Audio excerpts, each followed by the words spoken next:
Let's talk about Anthony Albanese, who met our great hero, Giorgia Meloni, the Italian Prime Minister we talked about here. Terrific Prime Minister she is there. When she was elected, only a few weeks ago, the ABC were quick to denounce her as far-right, a party with neo-fascist roots, a fringe movement on the right, troublesome right-wing allies, neo-fascist, outspoken against same-sex marriage. The ABC couldn't find enough nasty things to say about this evil, evil woman until...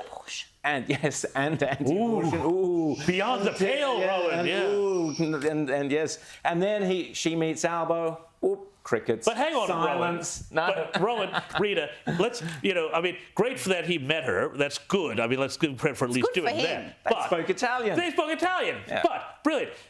Bene. But putting that aside, you know and I know that had the coalition been in power right now, had Scott Morrison won this election, and had he met with Meloni, Scott Morrison is normalizing fascism. That would be the headline at the ABC this morning. Absolutely. It was incredible how they misrepresented her and how they've completely memory hold that for this meeting. But don't worry, I've actually got a little bit of Giorgia Meloni in my segment coming up next. Fantastic. And just brace yourself because you're going to be moved. Fantastic, can't wait. Well, we're also... someone who was moved to scuttle out of the room was, of course, Canadian Prime Minister Justin Trudeau when President Xi Jinping made a point of publicly dressing him down. And poor old Justin had to resort to the cliches. But clearly, look at how Xi Jinping, president of the world, as he imagines himself, deals with those vassal states who won't play along. Have a look. Everything we discuss is then leaked to the paper. That's not appropriate. And that's not how the way the conversation was conducted.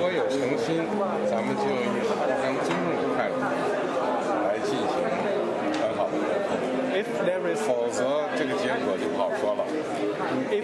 sincerity on your part, free and open and frank dialogue, and that is what we will continue to have. We will continue to look to work constructively together, but there will be things we will disagree on, and we will have.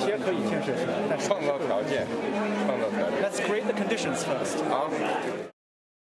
I mean, I think Xi Jinping can't wait to get away from you. Either you've got the worst halitosis on the planet, or you're in big trouble from air. I mean, just the optics of that. The optics of that were horrible.